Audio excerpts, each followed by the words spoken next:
রাজ্যে নতুন সরকার গঠনের মাত্র 2 মাসের মধ্যেই শিল্পায়নের লক্ষ্যে এক ঐতিহাসিক পদক্ষেপ। ডানকুনি ও লাক্স কোজির পর এবার বাঁকুড়ায় মেজিয়া স্যাম স্টিলের নতুন ইউনিটের ভিত্তিপ্রস্তর স্থাপন করলেন মুখ্যমন্ত্রী শুভেন্দু অধিকারী।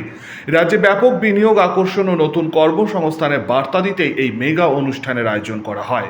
এদিনে হাই প্রোফাইল অনুষ্ঠানে মুখ্যমন্ত্রী ছাড়াও উপস্থিত ছিলেন রাজ্যের শিল্পমন্ত্রী তাপস রায়, পুর ও নগরোন্নয়ন মন্ত্রী অগ্নিমিত্রা পাল, পূর্তমন্ত্রী অজয় পোদ্দার, শালতোড়ার বিধায়ক চন্দনা বাউরি সহ অন্যান্যরা।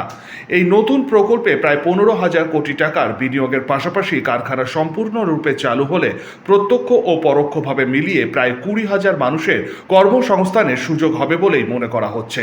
পাশাপাশি মূল কারখানাকে কেন্দ্র করে এলাকার একাধিক অনুসারী শিল্প গড়ে ওঠার সম্ভাবনা রয়েছে বলেও মনে করছেন মুখ্যমন্ত্রী শুভেন্দু অধিকারী, যা বাঁকুড়া ও সংলগ্ন জেলাগুলির অর্থনৈতিক মানচিত্রে বড়সড় ইতিবাচক বদল আনবে বলেই মনে করা হয়। আজকে বিনিয়োগের জন্য এসেছি। 15,000 কোটি টাকা এখানে বিনিয়োগ হচ্ছে, প্রচুর মানুষের কাজ হবে। আর বাঁকুড়া, পুরুলিয়া, পশ্চিম বর্ধমান, এইসব জায়গায় শিল্প না আনতে পারলে এখানকার পরিকাঠামোগত উন্নয়ন হবে না, অ্যান্সিলিয়ারি অনুসারী শিল্পের প্রচারও ঘটবে না, এবং এখানকার প্রত্যেকটা গ্রাম থেকে হাজার হাজার ছেলে বাইরের রাজ্যে চলে গেছে কাজ, তারাও ফিরে আসবে। এর সাথে গভর্নমেন্টের রেভিনিউ, ইলেকট্রিক থেকে শুরু করে, জল থেকে শুরু করে, জিএসটি থেকে শুরু করে গভর্নমেন্টের রেভিনিউ বাড়বে। পশ্চিমবঙ্গের যে অর্থনৈতিক অবস্থা আছে, সেই কারণে এটা একটি বড় উদ্যোগ, শুভ উদ্যোগ, বাংলার পক্ষে ভালো উদ্যোগ।